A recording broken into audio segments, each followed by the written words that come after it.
Maybe it's just me.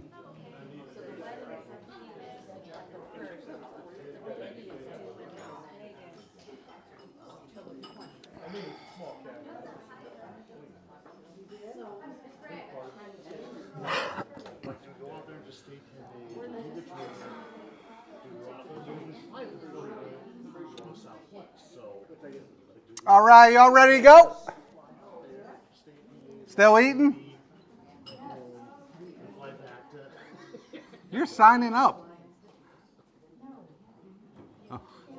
All right. I'm gonna roll into this. We're looking at Good Friday. So what we're going to be doing over the next 3 weeks, this week and the next 2 weeks, is we're going to be looking at Good Friday. Today we're going to be looking at the theology of Good Friday. Next week we'll be looking at the liturgy of Good Friday.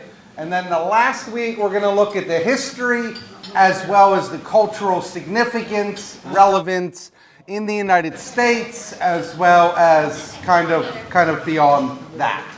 So today is kind of foundational, just looking at the theology of it and kind of trying to unpack that a little bit. Part of the main reason that I did this was because I think I already shared this with you. Like, everybody shows up on Easter and everybody shows up on Christmas, but Good Friday is kind of like that day that it's kind of like lumped in there with maybe All Saints Day or Ascension or something like that. And I think Good Friday there should be a trinity of big days for the church, and Good Friday should firmly be trenched in that trinity, if not the most important day. So that's the argument that I'm going to be making with all of this. So let's look at it. I don't have my remote, so I'm going to have to do everything manually, which should be fine. But I'm just going to start with this idea, and that is, if you believe the defining purpose and work of Jesus is to bring positive moral change to humanity through his teachings, his example, his Christian movement that he left, which is the church, and his inspiring death. If you believe that that's the main thing that Jesus came to do, then probably, Good Friday doesn't mean a whole lot. The atonement is directed towards humanity for the purpose of persuading us to live correctly, and essentially Christ is trying to influence us towards moral improvement. If that's your view of Christianity, Good Friday probably doesn't really need to mean anything. It's just another day. I hope that that's not your view. I hope that you have a bigger, more robust understanding of Jesus and what he came to do. And I'm not saying that this isn't a part of it, but it's a pretty small part. Right? In the overall scheme of things, it really doesn't fit into why he came into the world. It happens as a result of him being in the world, but it wasn't the reason that he comes into the world. So if that's your view, you need a much bigger Jesus. Your Jesus is way too little. Sure. Because any one of us could do that, right? I mean, it would be difficult for me, but I could live such a morally righteous life to inspire somebody, right? Okay, maybe not. We'll use somebody else, like Jack. Jack's a pretty righteous individual. Yeah, just ask Darlene. I'm continuously inspired by Jack, so, maybe he could live a life that inspires you to live a great life too. So I don't think that we want to settle in on this is what Jesus came to do. Does anybody want to push back on that? Please no Jesus. Okay. Well, I've been here 12 years. I really hope that this isn't where we're at. But there are a lot of churches where this is Jesus. Jesus is relegated to this. What's that? Primarily Methodists, Lutherans, Presbyterians, Episcopalians, and Baptists. Your mainline churches. Because what I've just shared with you, this is liberal theology. That's what this is. This is super liberal theology.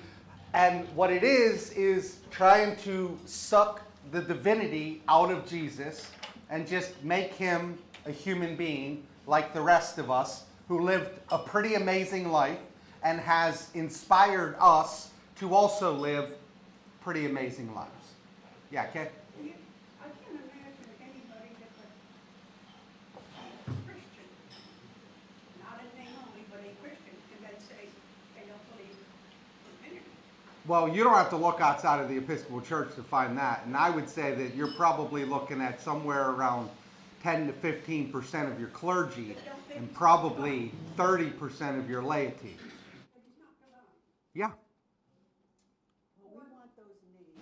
I'll give you a long list of names.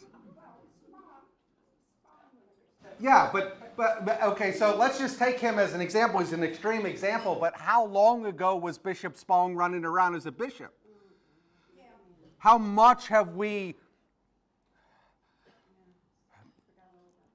changed throughout history? I mean, we've only gotten more and more liberal as the Episcopal Church is concerned. So there's way more Bishop Spongs out there running around, and even you don't have to go as far as Bishop Spong to have issues with your theology.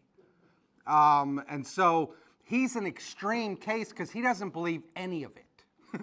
So he doesn't believe in the incarnation, in the resurrection, in the ascension. He doesn't believe in the second coming. He doesn't believe in the Bible. He doesn't believe in any of it. What are his sermons like? They're amazing. I have no idea. I've never listened to one of. I have one of his books. What's that? Well, I don't want to be the one to break the news to you, but the Episcopal Church is super liberal. And I'm not talking about politics, I'm talking about theology. They're liberal in their theology. They do not believe that Jesus is God incarnate. They do not believe that he physically rose from the grave. They do not believe that, like, in the Trinity, like, there's tons of, like, it's a lot. Like, a lot.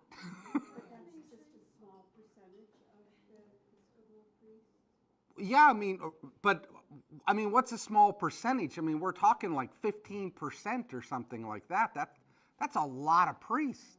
I mean, it's a small percentage. So when you look out and you look at all the priests and you're like, wow, like 85% of them believe all this stuff. Yeah, but 15% of clergy, not laity, to like clergy. Now, I'm just guesstimating. But if I'm wrong, I'm on the low end. Like, I'm trying to be as generous as possible. But it's not just the Episcopal Church. It's the Lutherans, it's the Methodists, it's Presbyterians, and certain segments of the Baptist Church as well. So, it's across the board. Now, if you want your non-denominationals, they have their own issues. This is generally not it. But they do have really big issues. They're just different issues. So, but this is our issue, is that we generally deny the core doctrines of Christianity. So, if this is your understanding of Christianity, I'm hoping that as we move throughout this, you're going to see Orthodox theology affirming a robust understanding of who Jesus is, as well as our liturgy. And that's what I really want to spend a lot of time in, is looking at our liturgy, because you're saying this stuff every Sunday. And it's not weak theology in our liturgy. And I just want to point out all the areas where you're seeing these ideas being brought forward, because I think that it will not only inspire you, but it will be surprising how much of a really sound doctrine is contained in our liturgy is really, really important. That's why you don't want them fiddling around with the prayer book. Just trust me. You don't want them fiddling around with that. So, how can they get up every Sunday and reaffirm their faith? I mean, Say it, they're lying to everybody and themselves. I mean, I talk about this a lot. I didn't mean to surprise people. I thought we were all on board with this. I mean, if you go to the National Cathedral has services where they worship, or they worship with Buddhists and Muslims and Hindus, and I don't know how you do that, because there's a name for that, and it's called idolatry. You could invite me there to preach, and I wouldn't go. I would absolutely just refuse to go. And I mean, there's a lot of really bad churches. I give you the National Cathedral because it's the National Cathedral and everybody knows it. But that's a gross place that I wouldn't even step foot in. Years ago, I was sent over to Trinity Prep School to preach 2 classes, how just like our lower class. And I got called in the office after the first one and told, your second one better not have Jesus' name in it. And I am telling you the honest truth. I walked out of there and I called the bishop and told him what happened. And the guy told him that I had a really bad sermon, but luckily I wrote out all my sermons, and I just emailed him my sermon, and he called me personally and said, what a great sermon. And they told me, you cannot say Jesus in this school. And the principal was walking back and forth on the top layer of the school balcony, and I said, I wonder what's wrong with that man up there while I'm preaching. Just curious. I didn't know what was wrong. And so I said, I'm out of here. And the Bishop Hall did back me up on that. Look, I mean, you're in a very conservative diocese. And with the great bishop, and it's all really good right here. But he's not here, but Pete, Michelle's uncle Pete, you all know Pete, right? Pete who? He joined the Episcopal Church. He's now an Episcopalian. He was a Roman Catholic. And he asked me, where should I go when I go back to Wisconsin? Because he lives in Wisconsin 3/4 of the time. So I looked up the churches, and I said, nowhere. This is bad.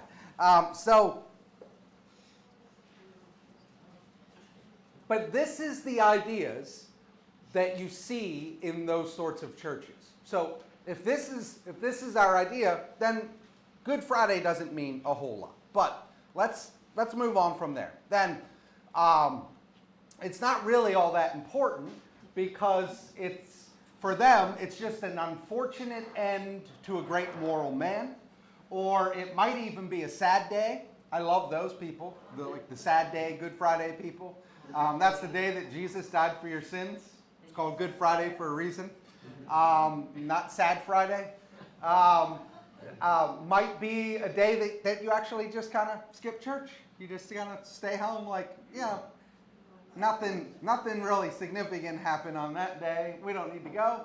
And it's not really the center of their faith, because the center of their faith is, well, what is the center of their faith? You all know. Being good. Morals, yeah. Yeah. Morals is the center of the faith. We're going to be good moral people.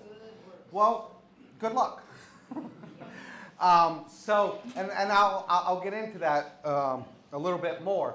But I mean, I really hope that if this is where you're at, that Jesus' life was absolutely, truly inspiring to you, because you're going to need it. Because if that's your view, then it is completely up to you. Your salvation is completely up to you. And salvation is dependent upon you being morally righteous, holy. Another way that you could say that is morally perfect. You're probably going to mess it up before you get home tonight.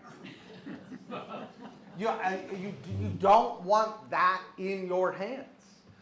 You want it in the hands of Jesus. But if all that Jesus is doing is inspiring you to do your best, then it's in your hands. And in your hands, I'm not saying just my hands, particularly my hands. Like, if your faith is in my hands, you are in the deepest of doo-doo. Like you are in big trouble. If your faith and your salvation is in your hands, I think you're in big trouble. I really do. I think you want your salvation in the hands of Jesus. And the only way you get that is if you have a bigger Jesus than this. So this is what I'm pushing back against. And so now we're going to leave that, and we're going to talk about what we're moving towards. So if there's more, so here's the problem that you and I are wrestling with. You and I were created in the image of God, created good, and created to find joy in God. That is the creation of the world. When God created the world, humans included, he stepped back and he said twice, what did he say? It is good. He said it twice. This is good. Okay? That's what we were created to be.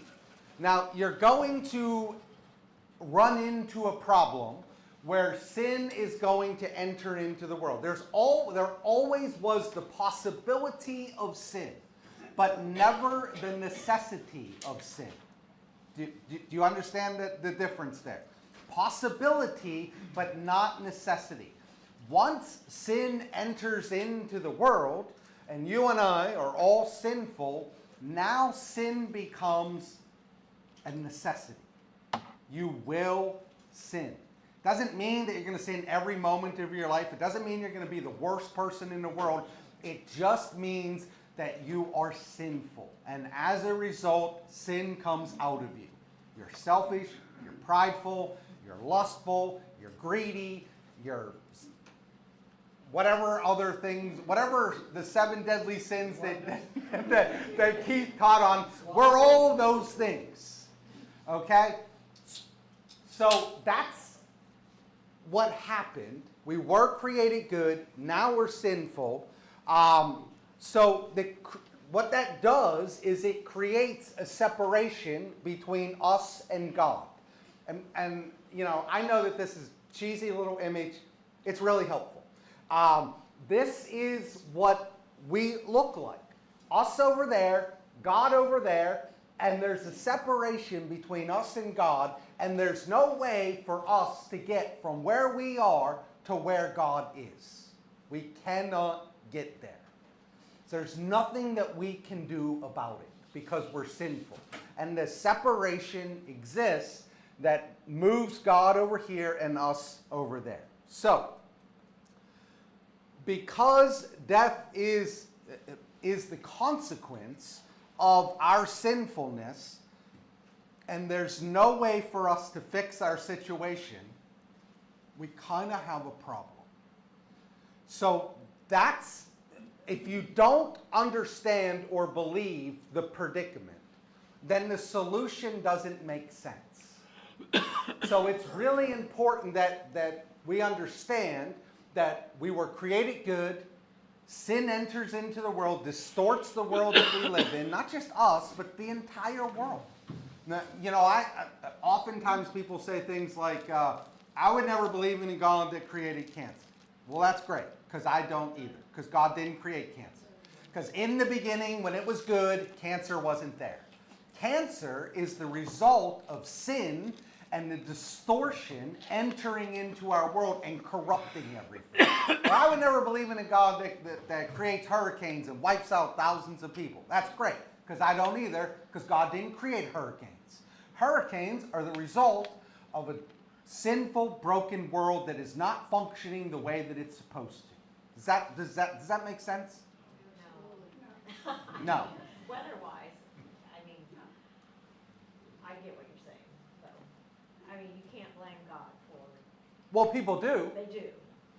But yeah, they do. Yeah, I mean, They've gotta blame somebody. we will blame God for pretty much everything that we can. Like, that's just, one of the most common reactions to bad news is to cry out to God. Why? Why? Yeah. And the answer in theology is God didn't have anything to do with that. That is the consequences of a broken, fallen world. And the brokenness and the fallenness of the world, yep.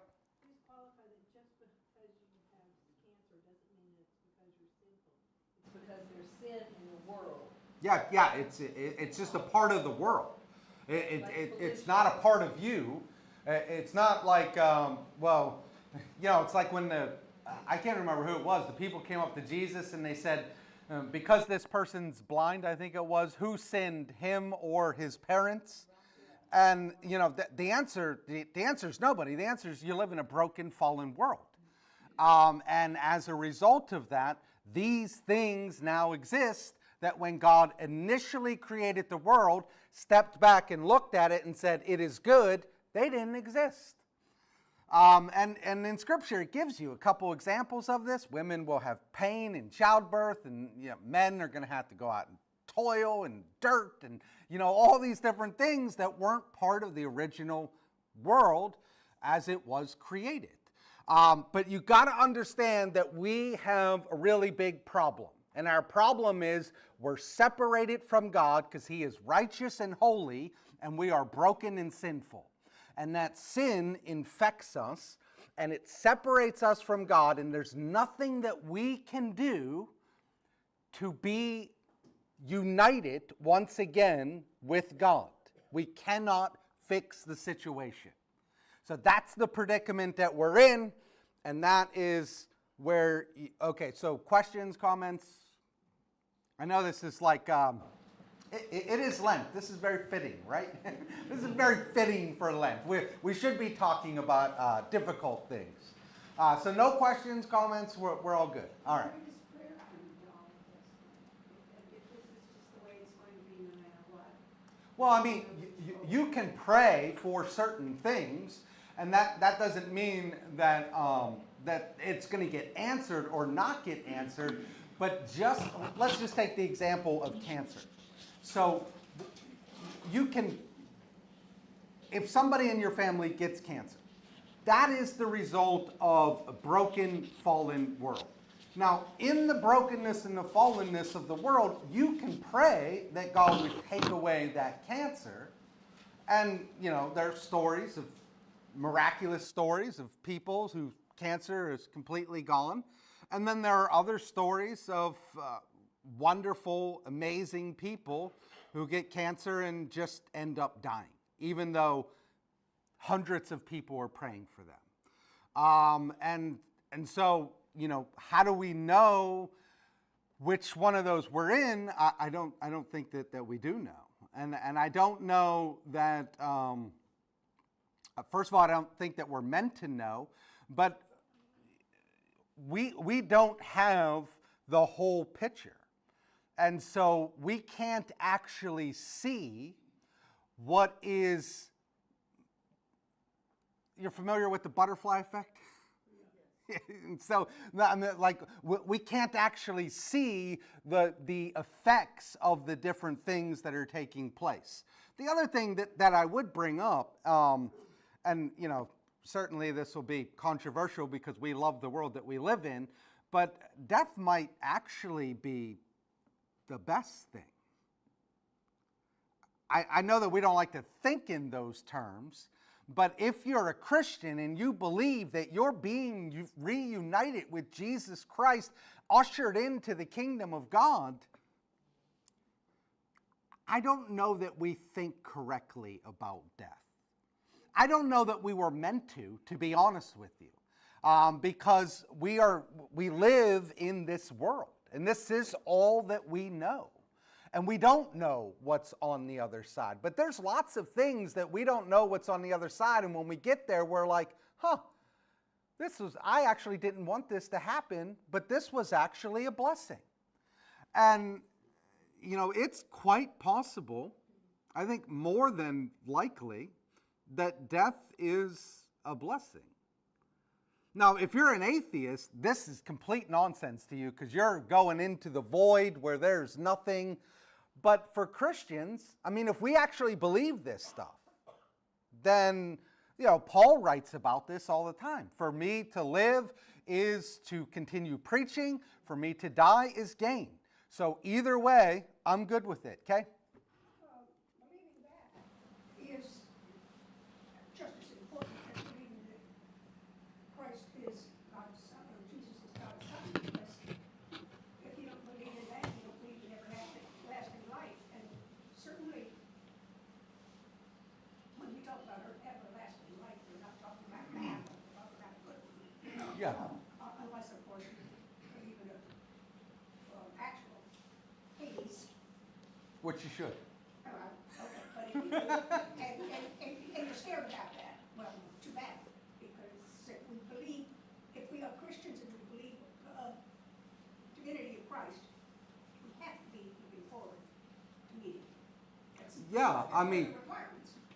I don't want to hurt when I die, but I'm looking forward to it. Yeah, I think for a lot of people, it's the pain of death, because, my sons and I were just talking like maybe a week ago on like how we want to go, and most ways are pretty bad.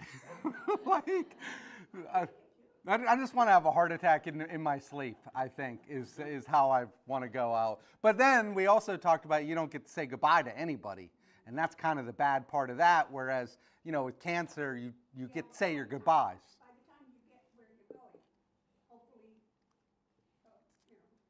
upwards instead of downwards, Yeah. you're not going to worry about anything. Yeah, I know that, it's just nice to be able to, it's just a nice gift to give to your loved ones that are still alive. But I do understand that our lives are very important to us because we're building things, we're working on things, we have relationships, like nobody wants all of that to come to an end. But in Christianity, if you really think about it, Kay's right, death is not the worst thing. So a lot of times we look out and we say, why would God let that person die? When maybe we should be saying, why do they get to die? Now, we generally don't think in those ways, but, so, did you have something else? Something real short. Yeah. Just when people are really, they had a close call, they didn't die. And somebody says, yeah, and somebody says, well, it could have been worse, we could have died. And I said, and I will every darn time speak up and say, that's not worse. That's not worse. Because, say you had a bad accident and you're paralyzed or something. And they say it could have been worse than what it died. Yeah. That's not worse. Yeah, Not for the person dying. I mean, The family is. for sure, for the family. Like for myself, I'm terrified of dying, only because I've not finished my job.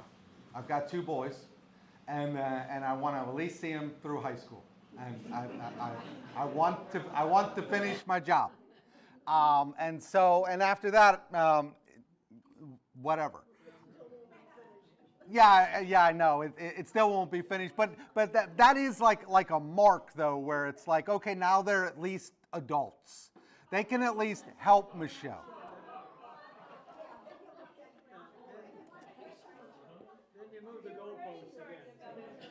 I know. Don't do this to me. When these kids turn 18, they're out. I know. Hey, no, I'll tell you, like, when I graduated high school, my dad said, you can stay here as long as you want, but once you leave, there's no coming back. And when I left, and I left at 18, when I left, I knew that there was no coming back because he converted my bedroom into their reading room. And he stole my closet. Like, because our rooms connected, he busted out a hole, and closed up mine and turned my closet into his closet. And I knew that he was serious. And luckily for me, I never had to go back, but I know a lot of people have. Ironically, my stepbrother is living in that room. What's that? When I left home, my parents moved 3 states. Yeah. Did they tell you? They didn't tell me. All right, so this is the predicament that we're in, okay? Now, what the cross and atonement is, and I'm going to use these words interchangeably, like the atonement, Good Friday, the cross, depending on what I'm talking about. What they are is they refer to a reconciled state of at oneness, that's what atonement is, between parties that were formerly alienated in some manner. So God and humanity were separated, and atonement, Good Friday, the cross, what they do is they bring together those that were formerly separated. So that's what we're looking at, the same picture. So to define a little bit more, God is righteous, we are sinners, that equals a need for atonement. We have a need to be brought back together with God. So our sin, I'm not going to go through that. So the question is, how does the cross and Good Friday function to reconcile us to God? That's the main question that we're wrestling with today, because it's easy to say, well, the cross. Well, how? Like iron out the details for me. How does the cross actually reconcile me to God? So, and what I want to push back a little bit on is the Christian language that we generally use. I don't know if you know, but we have our own little Christian language. We have our own Episcopal Christian language that only we know, and we don't let other people in to know the language. But oftentimes the words that we use come with a lot of assumptions. So for instance, atonement and the cross, we just throw those out there. We say, well, Jesus Christ saved me through the cross. But how? Like, how does that work? And that's what we're going to look at. So we're going to look at how the cross actually does it. So this is just John Wesley, a great Anglican priest who happens to be the founder of the Methodist Church. You can try and figure that one out. But he says, nothing in the Christian system is of greater consequence than the doctrine of the atonement. And John Wesley, 100% correct. So, when you're talking about the atonement and you're saying how did it do it? You might think, well, that's a silly question, but it's really not. Because there's all these different theories on how it does it. So that's a lot of theories. And these are just the reputable theories. I did not include the crazy, absurd theories up here. So there's a lot of theories trying to figure out how the cross actually reconciles or atones for our sin. So I'm not going to walk you through all these because that would take a long time. But I do want to give you some idea of the theories of the atonement, some of the more important ones. So the ransom theory is just like it sounds. that there's a ransom being paid. Now, the interesting thing on the ransom theory is who is getting paid the ransom? Any ideas? No. The devil. So the devil is getting paid a ransom. Now, why would the devil get paid a ransom? To get us back, so he can have some control over us. back because he has control of it. Flip it. Yes. The devil has control over us because we are sinful and we are in a broken, sinful world. Therefore, he owns us. And what the cross is that Jesus comes. Well, I got this really cool image that I want to show you because I don't have a lot of time because we talked about other things. So I'm not going to spend a whole lot of time on this. This image right here. This is the ransom theory. And that is that Jesus comes to the devil and says to the devil, I will give you me. And you give me humanity. You give the Father humanity, and I will give you me. And so the devil, this is us, and this is the devil, and the devil says, yeah, I'll take that deal. I get the Son of God, the second person of the Trinity, in exchange for humanity. Great, I will do that. And he takes the deal. And Jesus dies on a cross. And the devil thinks that he won until Easter, when he rises again. And so what it is it's a trick. And now a lot of people don't like the ransom theory because God tricks the devil and they don't like that. But it's essentially saying, you tricked Adam and Eve in the garden. Now I'm going to trick you on the cross. You took my people through a trick. Now I'm going to trick you in return. Now, you may not know this, but this is an Episcopal idea. You know how I know? Yes. No, there is a day, it is called Bright Sunday or Holy Humor Sunday. Do you know when it is? Nope. That's a good one, though. It's a real liturgical day. Bright Sunday or Holy Humor Sunday. It is the second Sunday after Easter. And what you're supposed to do is you're all supposed to come to church and tell jokes. Because we are reenacting the joke that Jesus played on the devil. It has a liturgical day.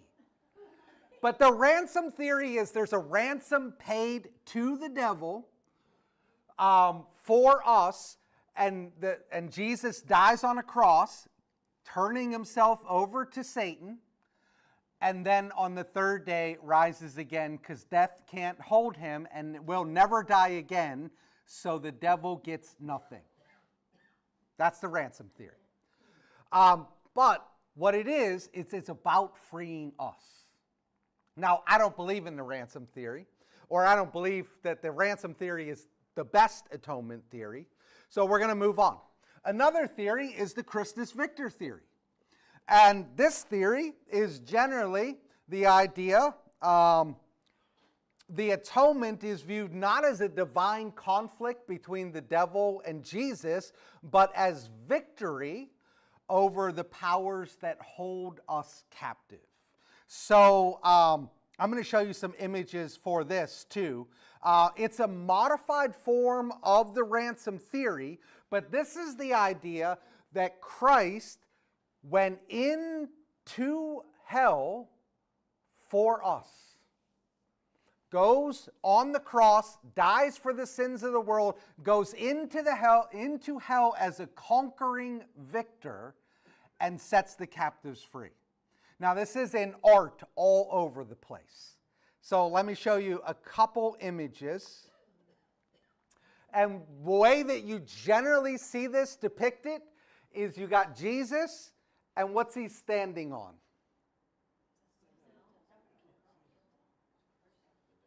The devil. He is standing at the gates of hell, standing on the devil, and ushering the people out. You can see it really good up there. Do you see that one? Where he's standing on the devil. You can see this one too. But this is the idea that on the cross, Christ is victorious over Satan, and he defeats him on the cross. So that's the idea of Christus Victor. The next idea is the satisfaction theory, which is also Anglican. Why do I know that it's Anglican? I learned it in school. No, you can know this. All you got to do is look up the satisfaction theory of the atonement, and you're going to see who came up with the idea. Who do you think came up with the idea?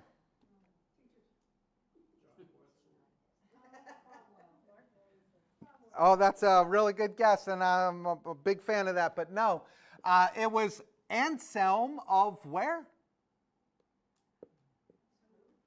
Anselm? Come on.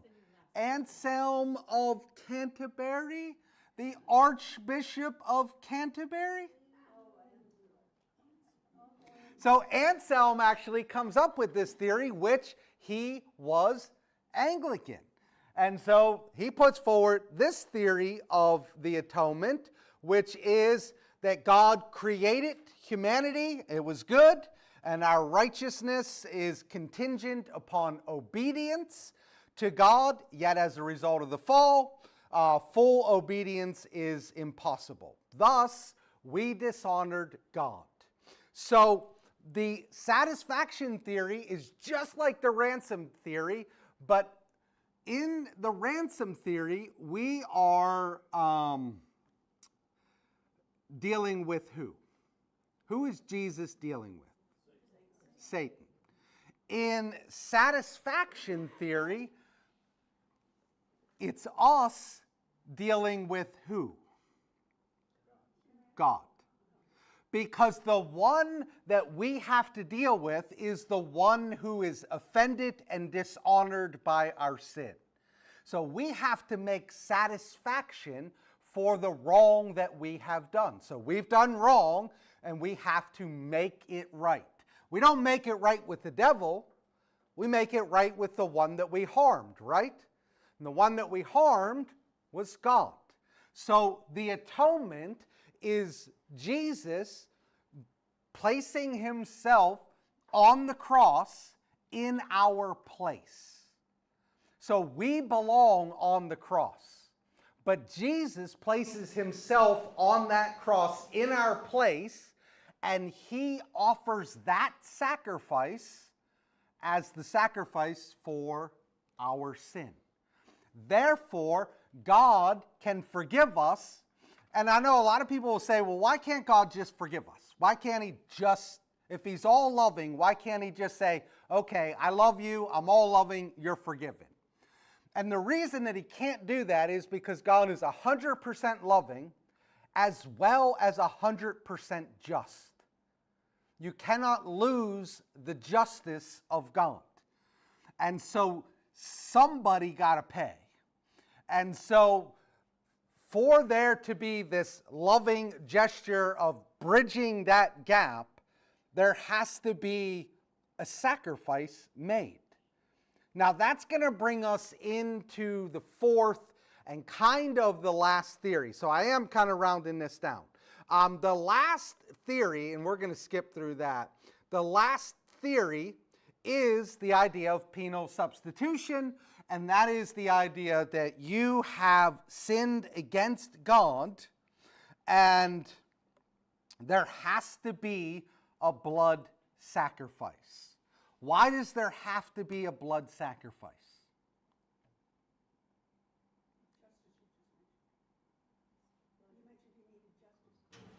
Yes, but it goes back to what? Yeah, it's going to go back to the Old Testament. When they sinned in the Old Testament, how did they atone for the sins? Yes, so the Passover, but then the actual sacrifices that are taking place or it has to be a blood sacrifice. And, you know, I've talked about this so many times. What kind of blood sacrifice? Perfect. Perfect sacrifice for your sins. Can't be a gimpy goat, can't be a one-eyed sheep, can't be any of those things. Has to be perfect. So, yeah, and you know that people would do that, right? You do know, like the guy's got like 6 different goats and he's like, well, you know, this one's not that great, so I'll sacrifice this one. No, it has to be a pure sacrifice. Now, that's the reason that you and I can't fix the problem. Because if you can find any of us that are pure in here, then you get a gold star. What's that? Yeah. So none of us are without sin. So none of us can be the sacrifice. That is why Jesus is the only one that can stand in that place, because he's the only one that is pure, unblemished, without sin. And that's why he stands in that place for you and I. So images of this would be very, very bloody. This is Mel Gibson's The Passion of the Christ. This is, this is I forget what it's called, but it's a painting. It's an altar painting. So it's behind an altar somewhere far, far away. But you can look it up. It's a magnificent painting. It's called the altarpiece of something. But it's absolutely stunning. But if you can't see, this is the cross piercing through the lamb, and then this is the blood coming from the hole into the cup. And you will see that image all over the place for the death of Jesus. But that's the idea that it's playing with there.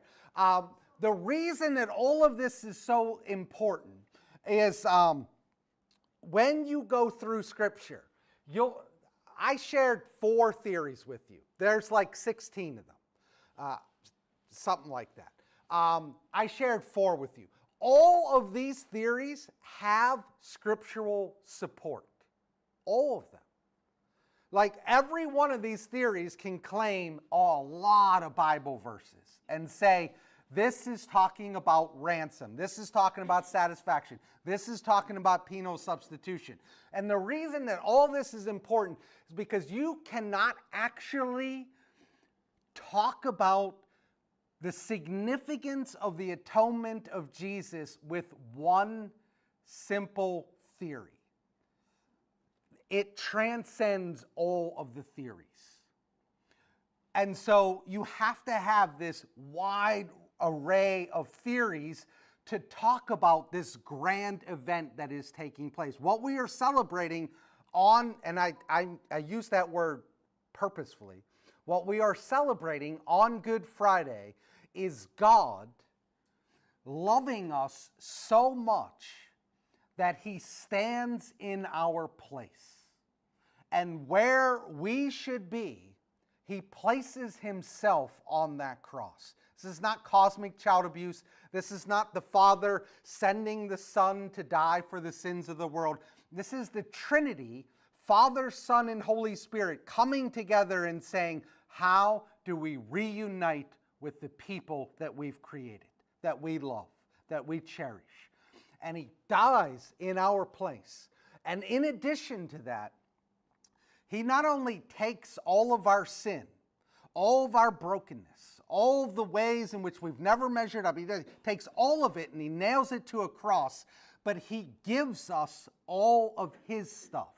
He makes us heirs to the throne.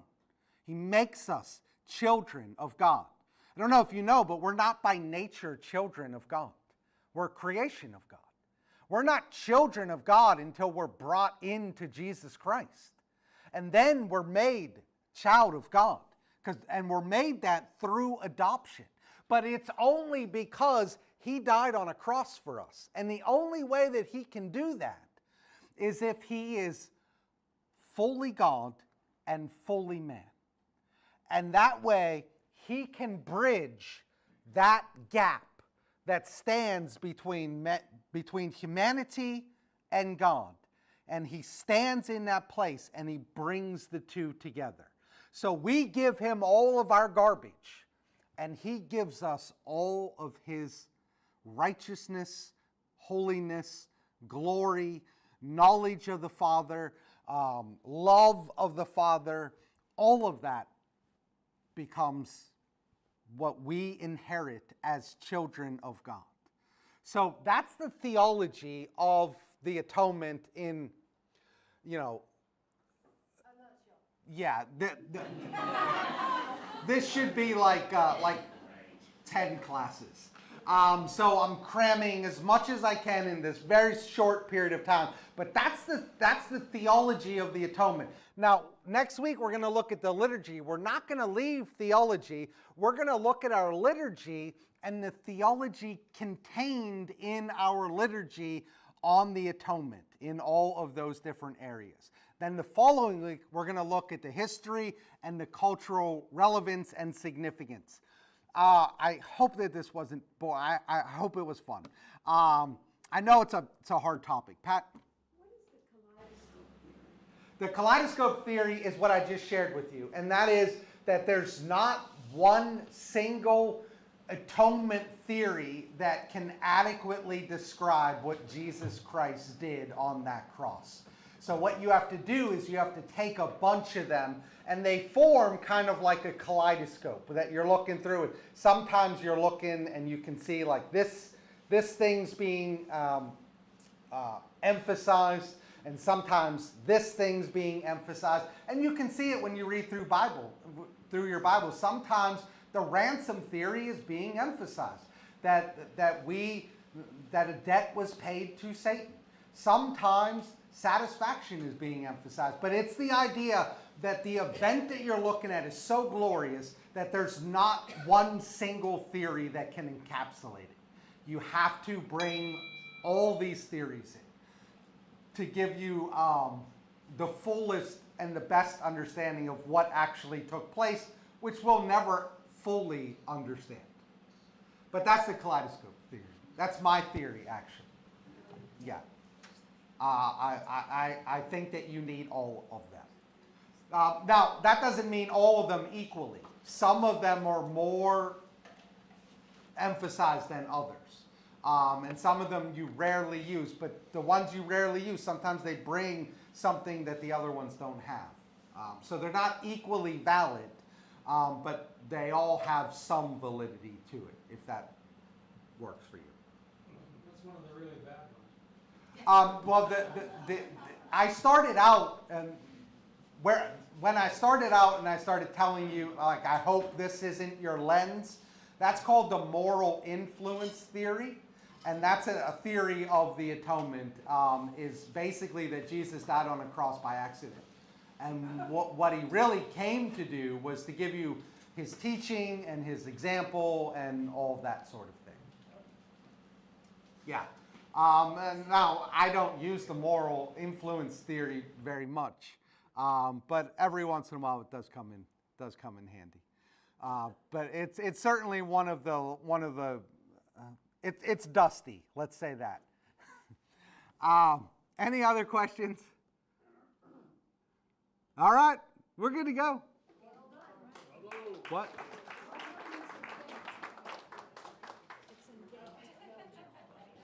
Oh, thank you. Ghent. Yeah, G-H-E-N-T. Yes, thank you. Did you look at it? It's super cool. It's ginormous.